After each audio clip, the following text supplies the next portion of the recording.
tratamento de câncer de bexiga, músculo invasivo, vive talvez um dos momentos mais complexos e interessantes da sua história.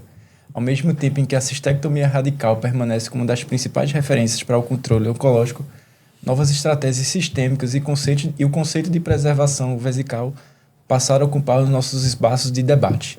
E hoje, para a gente discutir um pouco mais sobre esse tema, nós teremos a presença de Dr. Moacir Cavalcante, urologista do Hospital das Clínicas, Hospital Santa Joana e o Real Hospital Português, aqui em Recife. Teremos a presença também de Dr. Guilherme Paletó, urologista, responsável pelo serviço de urologia do Hospital Militar Diário do Recife e urologista na Rede Dó Pernambuco. E vamos contar também com a presença de Dr. Roberto Borges, oncologista clínico da Rede Dó Recife, IMIP e Hospital Barão de Lucena. Para iniciar a nossa discussão, eu acho interessante a gente começar fazendo um levantamento histórico, né, da ideia de terapias preservadoras da bexiga, em especial da terapia trimodal, que se consolidou ao longo dos últimos anos como uma estratégia que eu posso dizer que até em certa medida sofisticada, pensando na preservação da bexiga a partir de uma RTU máxima, de uma radioterapia e de uma quimioterapia. Entretanto, a gente aprendeu ao longo do tempo que a terapia trimodal ela só faz sentido para um grupo específico de pacientes. E era a partir disso que eu queria começar a discussão. Eu queria saber aí da experiência dos urologistas da nossa mesa, como eles veem ao longo do tempo o perfil dos pacientes ideal para que eles possam entrar na terapia trimodal preservando a bexiga. Classicamente, a terapia trimodal a gente terminava reservando para aqueles pacientes que não tinham status para ir para a cistectomia radical. Você sabe que é uma cirurgia de grande porte e ela tem alguns efeitos no pós-operatório que deve ser considerado. Então, aqueles pacientes mais frágeis, às vezes que não tinham o status performance ideal para ir para a cistectomia radical, terminavam sendo aqueles que, na maioria das vezes, ia para a terapia trimodal, ou aquele paciente que tinha doença não músculo invasiva, um T1 de alto grau, às vezes a gente, em discussão, terminava optando por esse tipo de tratamento. Agora, com a vigência dos novos tratamentos, né, principalmente com a imunoterapia, talvez esse cenário mude no futuro. Em vez de que a gente tem resposta patológica completa antes de chegar na cistectomia radical. Quando a gente faz os exames de estadiamento após a indução do tratamento, a gente consegue ver em quase metade dos pacientes uma resposta patológica completa. Então, ainda não faz parte dos guidelines a recomendação de preservar a bexiga, continua sendo a recomendação mandar para a cistectomia radical, mas isso com certeza liga aí a atenção para a gente que no futuro talvez sejam pacientes que consigam preservar a bexiga. Eu acho que talvez a discussão seja como é que a gente vai selecionar esses pacientes que têm resposta patológica completa no futuro. Pensando especificamente nos critérios de inclusão daqueles pacientes que poderiam ser selecionados para a terapia trimodal, tem aquele paciente T2 com aquela lesão unifocal, na ausência de hidronefrose e na ausência de CIS também. Então, assim, na prática do senhor, como é que o senhor vê esse paciente e a possibilidade desses pacientes efetivamente fazerem essa terapia trimodal? Bom, Igor, primeiramente, isso vem do fato da cistectomia ser um procedimento mórbido, né? A gente sabe que é uma cirurgia de grande porte, os pacientes muitas vezes não têm condições clínicas de ser operados, como o Guilherme falou, né? Não tem status, performance para suportar uma cirurgia. São pacientes que, após a cirurgia, têm uma alta taxa de reinternação, né? De admissões aos hospitais, distúrbios metabólicos, distúrbios infecciosos. Então, aí a terapia trimodal vem ganhando força, né? Então, primeiramente tem que ser discutido com o paciente, como você falou, né? Paciente T2, né? Que são aqueles pacientes que têm a doença músculo-invasiva, com invasão muscular, né? Mas sem invasão de gordura, não tem hidronefrose, né? Lesão não muito extensa na bexiga, ausência de carcinoma in situ, sem linfonodo. Esse é o paciente que seria ideal. Então, hoje em dia, a gente não vai impor ao paciente um tratamento, dizer que é cistectomia, dizer que é trimodal. A gente vai botar, né? Oferecer para ele as opções terapêuticas, né? E ele vai, de acordo com as expectativas dele, né?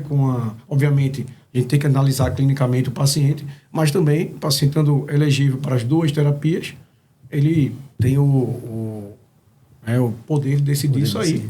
Decisão. Ô, Roberto, nem todo paciente ele precisa perder a bexiga para ser curado, mas nem todo paciente é um bom paciente, nem todo paciente é um bom candidato para essas terapias de preservação.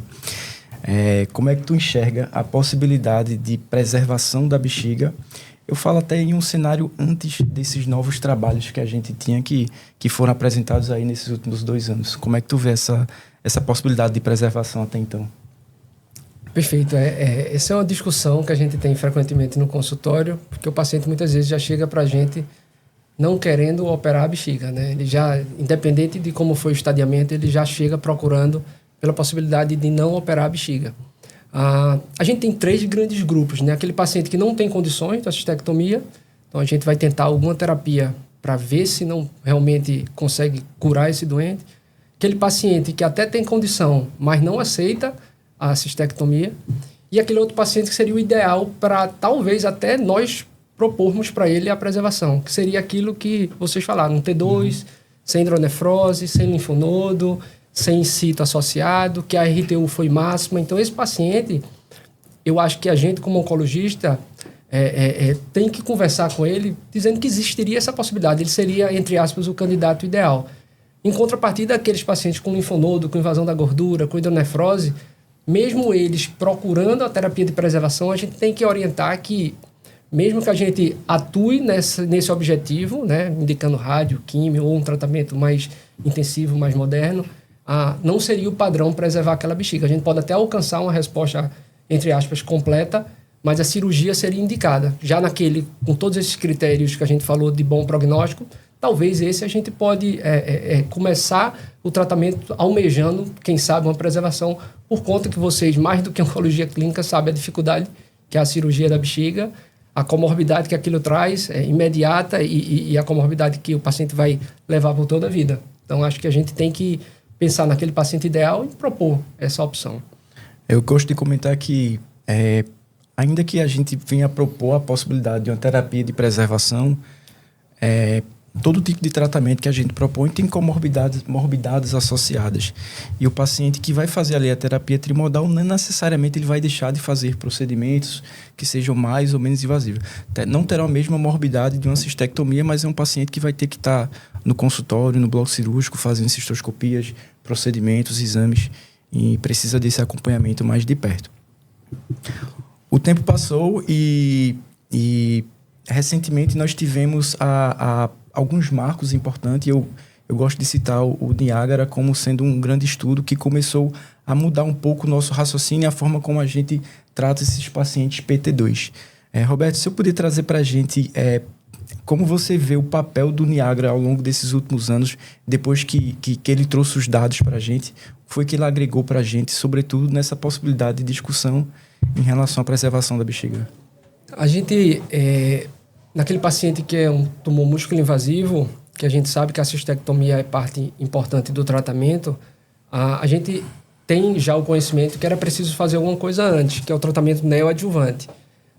O tratamento neoadjuvante, basicamente, a gente usava uma quimioterapia com platina e o Niágara veio testar se a adição da imunoterapia a essa neoadjuvância ou a esse tratamento perioperatório seria benéfico. E o estudo foi positivo.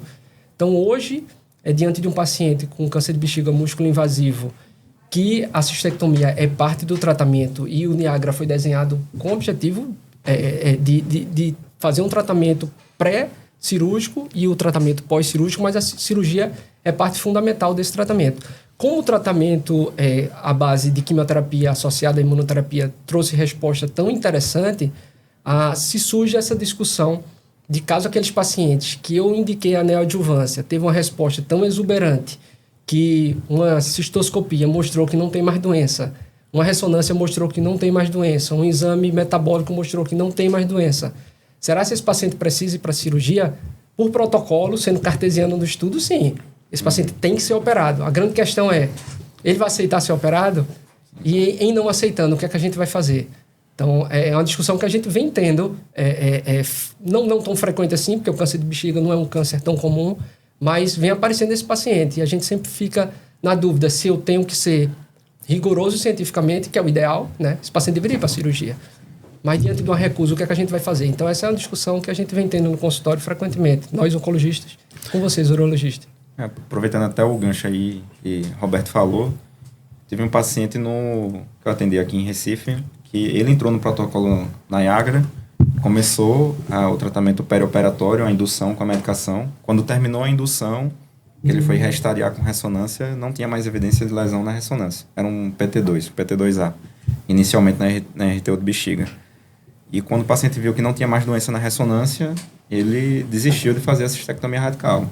Conversou, disse que todos os protocolos, o desenho do estudo do próprio Niagara previa que fosse feita a cistectomia radical e a adição do tratamento após, mas o paciente se recusou a fazer, foi registrado no prontuário, e aí o que ficou decidido numa reunião clínica foi repetir a cistoscopia. A gente repetiu, não tinha mais lesão na cistoscopia, só tinha o leito da RTU com aquele fundo branco, né, que a gente conhece, o leito da cicatriz, que a gente refez a RTU no leito cicatricial e na biópsia veio sem evidência de neoplasia. Aí, para esse paciente específico, a gente fez como se fosse uma terapia trimodal. Complementou com radioterapia e ele complementou o esquema do Niagara e está 1 ano e meio sem evidência de recidiva. Com o Niagara, ele faz também a quimioterapia, não é isso? Ele faz a imunoterapia e a quimioterapia. Então, esse paciente aí específico de Guilherme, ele fez, além da quimio, RTU máxima e radioterapia, ele teve ainda uma inclusão do Valumab, né? O Valumab foi o imunoterápico, ele complementou. Ele então, agregou a imunoterapia. Isso é intramodal, né?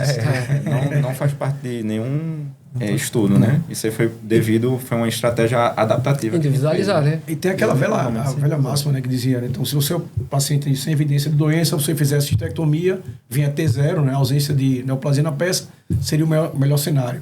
Essa resposta a gente não tem, né? A gente não tem essa resposta.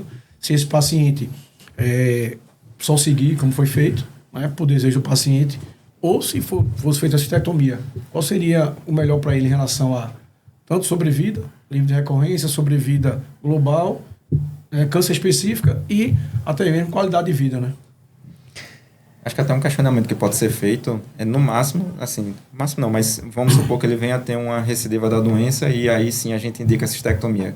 Será que só esse ganho de tempo que ele passou sem a cistectomia já não seria algo válido, né? Em termos de qualidade de vida? Ou se perdeu o time também. Ou se perdeu o time. A gente não sabe, né? Essa resposta não tem, né?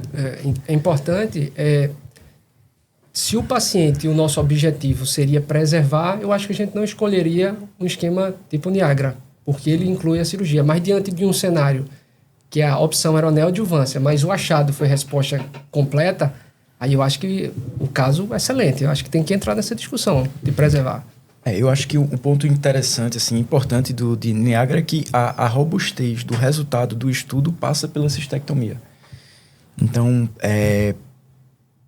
minha dúvida é uma resposta patológica completa, até que ponto a gente vai estar necessariamente falando de cura se a gente não fez a cistectomia.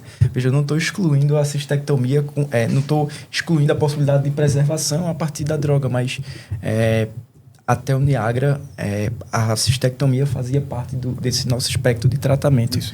E tem uma quantidade significativa de resposta completa, né? E assim, quem não sei se a garante... proporção aí, não sei se vocês sabem a proporção de paciente com resposta completa, mas tem uma parcela desse paciente com resposta completa que aí o desfecho foi, né, favorável à terapia completa, né? O que foi desenhado, para que o estudo foi desenhado, né?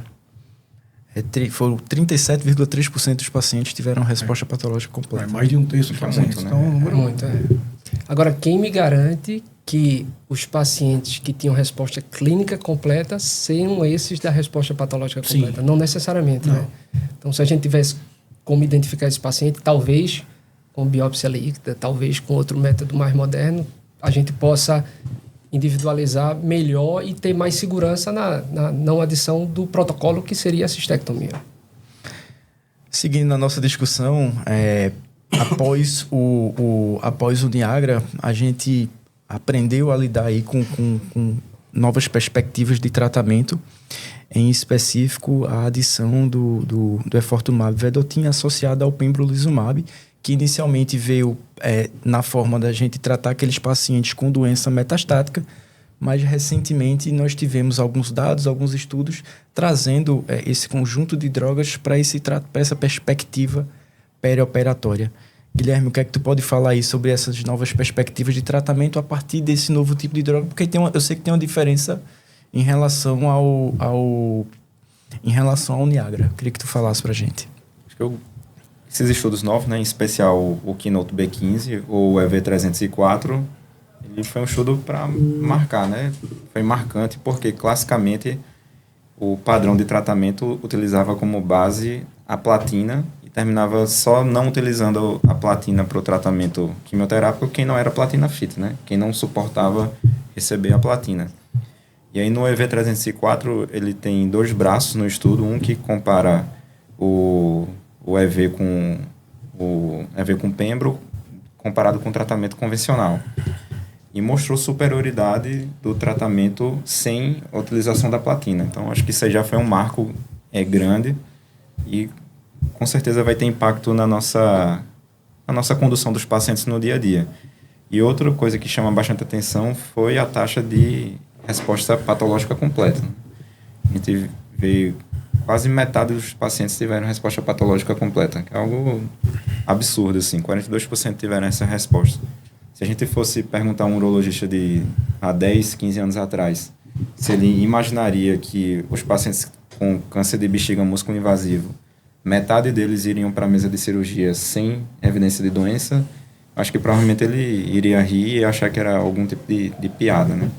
Então, o estudo, acho que tem 2 impactos muito importantes aí para a gente. O primeiro é que foi um tratamento no EV304 que não utilizou platina e teve uma resposta excepcional, e o outro é essa resposta patológica completa em quase metade dos pacientes.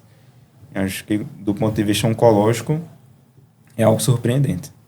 Roberto, eu acho que a gente talvez nem tenha estudos. É difícil a gente imaginar que a gente vinha a fazer estudos para comparar essas 2 drogas dentro dessa perspectiva de tratamento perioperatório. Mas tu pode falar um pouco do teu sentimento em relação a essa diferença de drogas e se tem algum tipo de perfil de paciente que deve seguir para um tipo de droga ou para o outro? Como é que tu vê essa diferença e como é que tu imaginas que a gente vai seguir em relação a esses tratamentos perioperatórios daqui para frente? Perfeito. Eu acho que o grande marco no câncer de bexiga é essa questão de o paciente ser elegível ou não à platina, né? O paciente que é elegível à platina hoje, eu acho que a gente tem que usar platina ainda. Aquele não elegível à platina, talvez a associação do EV e pembro seja uma opção. Talvez ainda cedo para a gente pôr em prática nesse cenário, né, perioperatório neoadjuvante. O EV e pembro no cenário de doença avançada já está bem consolidado, já é da nossa prática. Mas eu acho que é a questão da elegibilidade à platina. Ainda tem um outro ponto, né, que muitos desses estudos não avaliaram o MVAC, que é a quimioterapia que a gente tem há um tempo já de conhecimento, de eficácia, e alguns trabalhos estão saindo, incluindo esse esquema de quimioterapia nesse cenário. Então, a gente ainda tem algumas dúvidas básicas a serem respondidas. E o interessante em oncologia hoje, que nem sempre os estudos vêm para responder nossas perguntas, né? Muitas vezes os estudos têm interesses outros que não é a resposta da evidência que a gente está querendo. Mas eu acho que a questão da elegibilidade à platina ainda é o ponto fundamental nessa decisão. A perspectiva de tratamento perioperatório, eu acho que vai trazer alguns desafios diferentes para o urologista, porque não é simplesmente um paciente PT2 que vai ter que seguir para a cirurgia. Eu acho que cada vez mais a ideia do tumor board e integrar a função do urologista dentro dessa perspectiva de tratamento contínuo, eu acho que vai ser um ponto importante daqui para frente. E aí eu queria saber do Dr. Moacir como ele imagina que vai ser o papel do urologista dentro dessas discussões, na medida em que a gente vai ter alguns dilemas importantes para decidir qual é o paciente e o momento certo da gente tomar as condutas, sejam elas perioperatórias, sejam elas de preservação ou de cirurgia. O paciente, inicialmente, ele está com o urologista, né? Esse paciente chega com hematúria, que é a principal queixa de um tumor de bexiga, um achado incidental pelo exame de imagem, ele está com o urologista. Então, você vai fazer o primeiro tratamento dele, né? Vai fazer a ressecção da lesão, a RTU, né? E aí vai desencadear o estudo histopatológico, né? A RTU tem 2 funções principais. Primeiro, você diagnosticar, né? Tem o diagnóstico histológico, patológico e histopatológico do achado, né? E ressecar a lesão completa com perspectiva de cura, né? E aí a cura vai depender de alguns fatores, né? A invasibilidade, diferenciação do tumor e vários outros fatores. Então, essa primeira, né, cirurgia é fundamental, né? Então, parte da progressão da doença já inicia na primeira RTU, né? Se for a RTU insatisfatória, né? Não por falha técnica, mas por lesão grande, lesão extensa, lesões, né, pequenas que você não consegue identificar, né? Então, a partir daí, né, dessa RTU, dos achados histológicos, que a gente vai, obviamente, encaminhar, né, fazer o contato próximo com o oncologista, né? Que aí vai ser avaliado em conjunto a necessidade, né, de terapia intravesical, se não for uma lesão músculo invasiva, se for uma lesão ainda né, TA ou T1, né, ou então conciso ou não, se presente de carcinoma cisto, né, dependendo da agressividade tumoral, né, da diferenciação do tumor, né? E aí esse paciente é uma jornada, né? Então o paciente vamos lá que o paciente tem eu tenho a principal aqui, uma doença mais invasiva, então o paciente tem uma doença músculo invasiva, como é que a gente vai se comportar, né? Aí passa aí o que o Roberto falou, esse paciente é elegível à platina, né? Ele vai se beneficiar ele pode fazer, ele tem a função renal adequada, né? Ele tem cardiotoxicidade, alguma cardiopatia, comorbidades, tá? Comorbidade, ele tem status para aguentar um tratamento sistêmico e até mesmo para aguentar uma cistectomia. E aí entra também outras especialistas. Geriatra também é importante, né? Oncogeriatra é um papel para você fazer uma avaliação desse paciente, uma avaliação geriátrica completa, tá? Para você realmente ter mais argumentos para poder chegar num acordo, digamos assim, do que será mais benéfico para o paciente, que é o que importa no final, né? Você tratar o paciente adequadamente, de acordo, né, o que tem de melhor e o que realmente se encaixa nas perspectivas dele. Eu acho que no fim o grande ponto, acho que a ideia que todo mundo converge é a necessidade da gente aprender a selecionar esses pacientes. Antes até de eu seguir para outros estudos, tem um ponto que me vem à mente agora, é que, sobretudo dentro dessa perspectiva de preservações, a gente ainda não tem discutido como é que a gente, inclusive, vai seguir fazendo manejos e o controle e o acompanhamento desses pacientes. E para o urologista, um tema muito sensível é fazer o manejo do controle de sintomas, sobretudo quando a doença progride.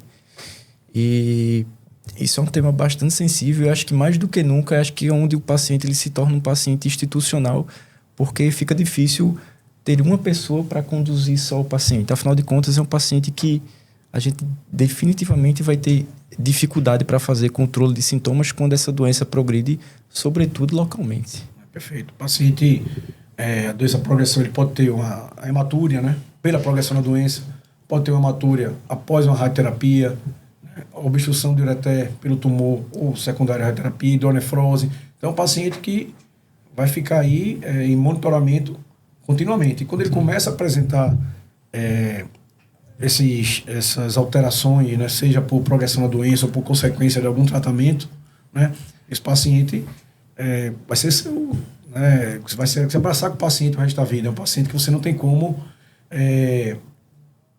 abandonar, negligenciá-lo. E o ideal é ter um suporte maior, né, uma equipe para conduzir esse doente de urologista. Porque é paciente que vai ser admitido na urgência, na emergência, né, em horários que, às vezes... Inconveniente. Exatamente, inconveniente, que você não está disponível.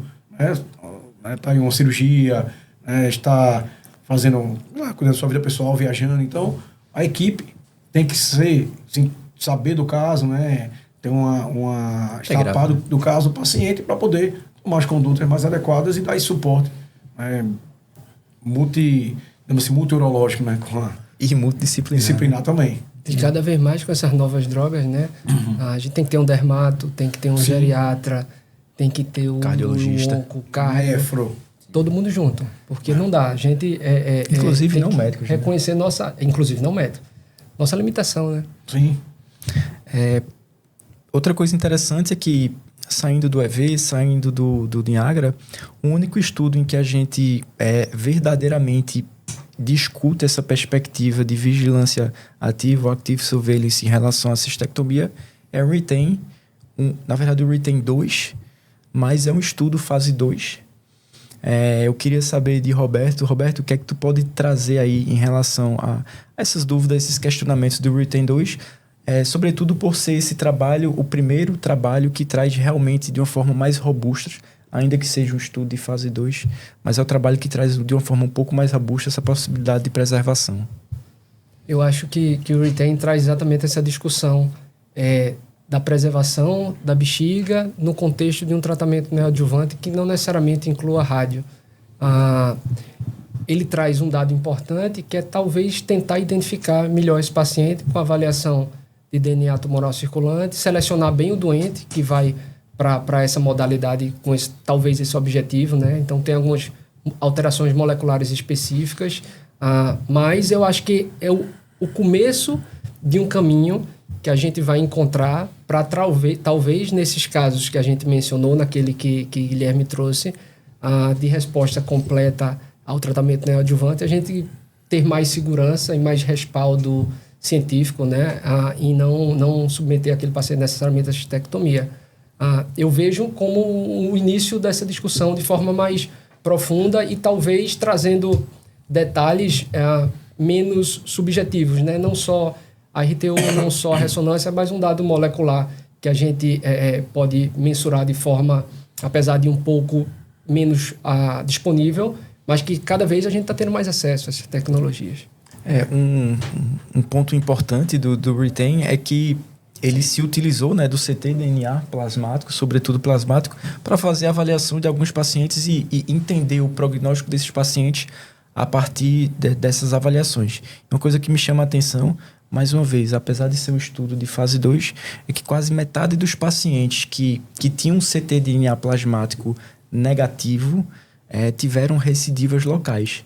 O que chama a atenção para a necessidade da gente realmente entender, e eu acho que vai ser o grande desafio dos próximos anos, dos próximos meses. Eu digo meses porque o negócio está avançando muito rápido. Mas acho que o grande desafio vai ser a gente realmente entender qual vai ser o paciente em que a gente precisa otimizar tratamento, precisa necessariamente seguir para uma cistectomia, ou qual o tipo de tratamento efetivamente que ele vai fazer. Acho que realmente, como o Igor está falando, recentemente a gente vem tendo estudos que são muito que traz grande entusiasmo para a gente, né? Com resposta patológica completa, e começa a gente a levantar a dúvida, né? Será que esses pacientes realmente vão precisar da cistectomia radical, os que têm resposta patológica completa? E a gente começa a juntar os dados dos estudos, inclusive do RETAIN, que talvez seja um fator prognóstico, inclusive de decisão no futuro, né? Então, aquele que tem ctDNA positivo, será que esse aí é que vai seguir para a cistectomia radical? Aquele que tem negativo, será que é o que a gente vai conseguir segurar um pouco mais e acompanhar? Então, acho que os estudos, todos esses que foram publicados agora recentemente, né? Todos os estudos vêm sendo publicados nos últimos 2 anos para cá, eles se conversam e se convergem, né? Então, acho que todos eles vão trazer grandes novidades para a gente em breve.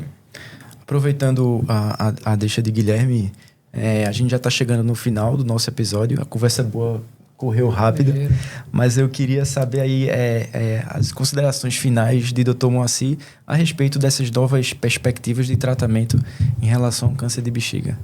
Bom, sempre uma evolução, né? Principalmente com a imunoterapia, né? E com a Efotumab também. Você vê que esses pacientes só tinham basicamente quimioterapia, né? Como já falado aqui, já batido aqui, tem a sua toxicidade. Essas drogas também têm toxicidade, mas muitos pacientes, principalmente a platina, né, tem essas contraindicações para o uso, né? Então, tudo que vem para melhorar, né, o ganho de sobrevida do paciente, diminuir progressão, melhorar a ganho de sobrevida, com menos toxicidade, sempre é bem-vindo, né? E a tendência é que esses tratamentos, né, tendência não, já é realidade, já venham sendo utilizados nas fases mais precoces da doença, né? Do Valumab também já tem estudo publicado, né? Acho que no começo desse ano, no final do ano passado, fazendo associado com o BCG na doença não músculo invasivo, né? Potomac. Exato. Então, já está nas fases mais precoces e está mostrando o resultado. O BCG era o padrão ouro, né? A BCG é imunoterapia, né? A primeira imunoterapia da era moderna, né? Na bexiga a gente já conversa sobre imunoterapia há muito tempo, né? Muito tempo, exato. Então, o BCG era a única da terapia que você tinha disponível para poder diminuir a recorrência e progressão da doença, né? Então, associou já a imunoterapia, né, mais moderna, do Valumab, ao BCG, para poder retardar, né? Agregar, ter né? resultados melhores do que a BCG. Então, ele conseguiu bancar isso. Então, a tendência é que cada vez você vá usando essas novas drogas, trazendo para as fases mais precoces, para evitar chegar, obviamente, nesse desfecho, né? Nessa discussão, cistectomia ou preservação de bexiga, terapia tripla, né? Quimioimunoterapia, que são tratamentos mais mórbidos para os pacientes, muito mais agressivos. Né? Então, a minha grande perspectiva é essa. E também já falado aqui por Roberto, e Guilherme, em relação aos marcadores, né? A gente tem uma carência ainda de biomarcadores, né, para câncer de bexiga. Diferente de pulmão, né, Roberto? O pulmão já é a base, é o começo. É a base, né? Você sempre trata com marcador, né? Os tumores urológicos, você praticamente não tem isso, incluindo bexiga, né? Então, você não consegue dar essa medicina personalizada ao paciente, né? Tratar realmente quem precisa, né? Cistectomia quem precisa, preservar em quem realmente seria beneficiado, tá? Qual droga utilizar? Será que um vai ser melhor com o Durvalumab, outro vai ser melhor com o Fortumab, outro com o Pembrolizumab? Então, essa resposta ainda a gente não sabe qual aquele paciente que teria melhor resposta com cada droga, né? Mas acredito que esse avanço da medicina, os estudos saindo, novas tecnologias, em breve a gente, pelo menos espero eu, que a gente tenha uma luz nesse fim do túnel. Roberto, suas considerações finais a respeito desse tema e, mais uma vez, já agradecendo aí a presença do Dr. Moacir, Guilherme, e agradecer a tua presença também, que sempre engrandecendo aí. Eu que tenho que agradecer o convite. Obrigado. Já estou me candidatando para os próximos, né, Moacir? Vamos lá. A segunda agradecer versão. Também, segunda leva. Eu acho que, consideração final, é a gente muito animada com tratamentos novos, com imunoterapia, com EV, com biomarcador, mas fica claro que a base de tudo é, como o Moacir falou mais cedo, a gente tá junto do paciente, né? Acompanhar, ver toxicidade, ver indicação, ver sintomas. Às vezes o paciente progride durante um tratamento que, em teoria, era excelente. Então, por mais avanço que a medicina tenha, o médico tá junto, o onco, o uro e os outros do entorno, junto desse paciente. Eu acho que isso que a gente só vai alcançar esses benefícios tão interessantes se a gente estiver junto do paciente.